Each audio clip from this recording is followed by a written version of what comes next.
Hey, what's up ladies and gentlemen, Biki here with the Untitled Game Show, and let's talk about Sony's 2016 E3 show. We know in 2015 they had a pretty okay show, wasn't the greatest we ever seen, but let's see what they're going to be talking about this year. Time to do my predictions. I do this every single year. I'ma heavily cover everything from E3 starting next week. We got 4 days to go, so let's start off with Sony. Tomorrow we'll do Microsoft, then we'll do Nintendo, then we'll do all the third-party publishers on Sunday. Let's start off right here on my phone. I have the predictions written out, from the crazy predictions all the way down to the things that we pretty much have confirmed. So let's start off with one of my biggest predictions for this show, and I mean the opening of the show. We're gonna have the return of God of War. Yes, God of War is returning this E3. We're already hearing rumors about the Norse mythology version of God of War. So Kratos might not be there, but overall, I don't care where they put God of War. I'm just happy to see it return, and I think they're going to open the show with that. Moving on from there, ladies and gentlemen,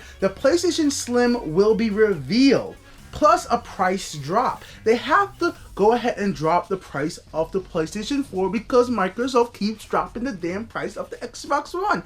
Yes, we already know the Xbox One is like at 20 million and the PS4 is at 40 million or like 40.1 million. It's crazy how much systems the PS4 has already sold, but they still look bad having a higher price than Xbox to me personally, and a new SIM model will be a great way to drop the price. Now here's where it gets crazy, because everybody's saying, oh, what about the PlayStation Neo reveal? No.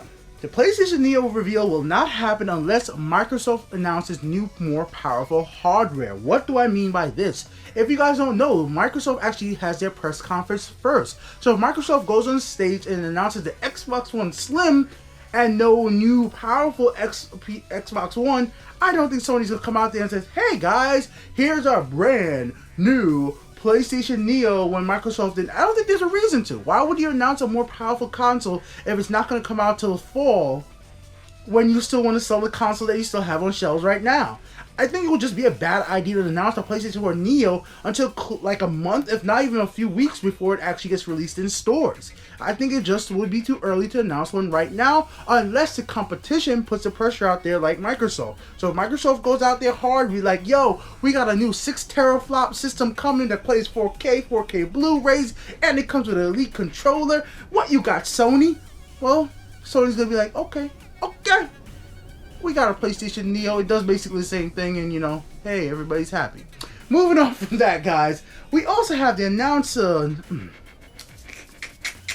Last Guardian is finally going to get some more freaking gameplay. I know this is a really simple one, but in 2015, they showed off Last Guardian within the first 15 minutes of the showcase, and I think it's about time we see some more Last Guardian information. We'll confirm release date for this, and it just needs to come out there. And then, you know who's going to come on the stage next? It's going to be Hideo Kojima, and he's going to blow minds no matter what he says. It doesn't even matter what Kojima says.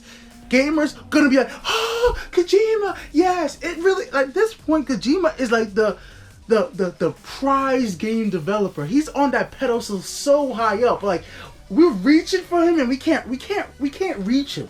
Like, I don't think there's anything he could announce or say on stage, even if he doesn't show gameplay, even if he doesn't even show a damn screenshot of his new game. I think gamers will go crazy just for seeing this man. Konami has treated him so bad that everybody's just giving him so much props. I just don't see how Kojima could do wrong at E3 2016 with Sony. Alright, let's move on from there. I'm actually hoping to see a brand new IP from Sucker Punch. And this is just personally where I go into more of my crazier rumors, because I have no confirmation way of saying like this is gonna happen. This is just something I want to see and have written down right here. As you guys know, I have all my predictions and stuff always written down on my phone right here. If you guys want to see a review of this case, it's called the Love Me case. It's on my channel. It's the best military case I've ever had. I've dropped this one 1,000 times. It has never broken. It has nothing to do with video games, but you guys know I love reviewing stuff. Next up, no Crash Bandicoot returning. I am sorry, Sony fans. I love Crash like everybody else. And for those of you out there that played Uncharted 4, you can see why everybody's hyped for a Crash Bandicoot returning. But unfortunately, I just don't think Activision is going to give up Crash Bandicoot for a price that Sony's willing to pay. That's just my personal thing right here. I just don't see it happening. So I think Sony's going to let Activision hold on to the Crash license, and that's just going to be that. If we do see a Crash Bandicoot game, it's going to come in from some type of collaboration with Sony and Activision, and I don't really just see that happening because, yes, they have a relationship with Destiny, and we're sure to see some Destiny exclusives on the PlayStation 4, which I don't give a fuck about. If anything, I want to see even Destiny bring it over to PC and fix it up. Like, if anything, bring it to PC. I don't care about Destiny on the consoles anymore. It's been deleted off my hard drive, just like The Division. Not saying The Division's a worse game or anything, but both of them weren't able to hold my attention long enough. Enough about that. Let's go keep on moving right here. No Man's Sky's demo. We already had plenty of No Man's Sky's demo, so this is not really a crazy freaking rumor. But I actually think we're going to have a Pacific No Man's Sky's demo. We're going to have a VR demo for No Man's Skies. And hold up, I know some people are like, oh, you think that No Man's Sky doesn't have full VR support? Everybody's going to be able to play it with their VR headsets and all this type of shit right here? No, I don't think you're going to be like, you're going to play No Man's Skies in, like, you know, your PSVR. This is obviously the HTC Vive. But what I actually think, you're going to be able to, like, look at your car from a PR, your ship from a VR perspective. I think it's going to be like some type of separate mode to the full game for the PlayStation VR. I just don't think that the PlayStation VR is going to have full, like, games like No Man's Skies on launch. I just really don't think so, because even HTC Vive, even the Oculus Rift, there's nothing on the grand scale that No Man's Skies is trying to accomplish out there on VR yet. I'm sorry, I own VR headsets, so I could say that. The experiences on VR haven't been a big open world massive game like that yet, and I just don't think No Man's Skies is there yet. Maybe down the line, but I think we're gonna have some type of small hint at what they're trying to do initially for No Man's Skies with VR. We'll wait and see. Moving on from that, what else I have written down on this crazy phone right here is Last of Us 2 teaser. Alright, hear me out now, guys. We already know Uncharted put out... Uncharted. Wow, Uncharted. Uncharted is the name of the studio. Naughty Dog put out Uncharted 4, right? And we're pretty confident at E3 we're going to have some DLC news. So that's one of my predictions. Some DLC news, story-based and multiplayer. So we'll get some of that information somewhere along the slides they're going to throw up there.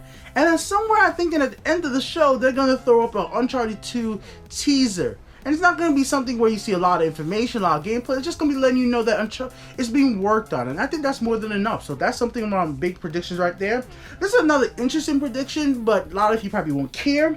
I think PS Now will actually get PlayStation 2 library added to it. I think they're going to start adding PlayStation 2 games to PS Now for streaming. And that is actually something that would actually convince me more to actually want to sign up for PlayStation Now, especially with the recent price drop. They've actually dropped the price of PlayStation Now for the 3-month subscription again. Like, they keep slashing that price, guys. It's insane how much they've dropped the price of PlayStation Now. So I would not be surprised if they add in a PlayStation 2 library and bump up the PlayStation 3 library. Would probably get more gamers more interested with the PS Now, especially with the recent price drop.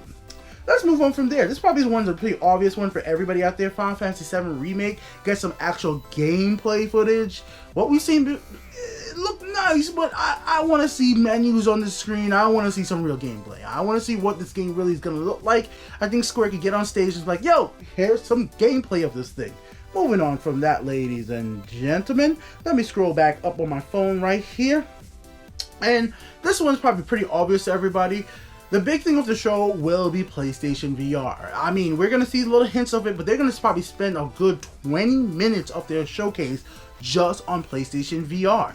It's going to be taken up like, yo, look at these developers making games. Check out this demo from this developer. They're saying there's going to be tons of games for PlayStation VR by the end of this year. And I'm sure we're going to see a lot of first-party studios making stuff. Maybe Sony Ben, who we haven't really seen much from. And a lot of other studios making exclusive PlayStation VR games. So I think PlayStation VR is a big part of the show. It's going to take up either 20 to 30 minutes of the show. I really do think it's going to be probably the longest part of the show this time, right?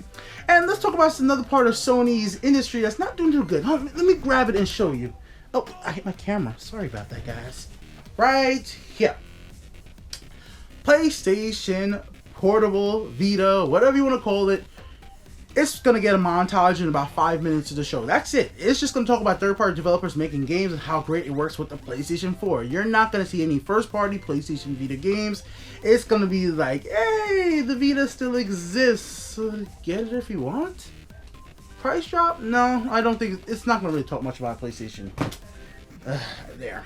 Alright, moving on from that, guys. Let's get into the rumors that we're pretty much, or like predictions that we're pretty much confident on. New Call of Duty gameplay shown off first at PlayStation, with first DLC being shown to PlayStation fans and, you know, be available to PlayStation fans first, because Call of Duty and Sony has their little deal, so this is just something that's gonna happen. We know it's gonna happen, but I gotta mention it. Horizon Zero Dawn gets some more big gameplay demo. I mean, it's like I want to see more of this game. I need to see more. I mean, more. Like, just show me more. I want more. Is that a bad thing to say? Sometimes what they put out before is just not enough. I want more of this game. It looks interesting. Moving on from that, ladies and gentlemen, we got Quantum Dreams, their game named Detroit. You guys might not remember this, but Quantum Dream is the people behind Heavy Rain, Beyond Two Souls. Well, they're making a game called Detroit, and it's a PS4 title, and we haven't seen anything from this game in a pretty long time, so it's about time we see something from this game. And that's basically all my PlayStation 4 predictions for E3 2016. I think most of my predictions are on point. I want you guys to keep me honest and call me out on what things I got wrong. So next week when Sony does their press conference and all the announcement, let me know what I got wrong, what I got right. I'd like to tally this up and make a video out of that. So anyways, thank you guys for watching. Let your own opinions know in the comments section below. Let me know your E3 2016 predictions for Sony. Microsoft is coming up on Friday. Till then, peace out.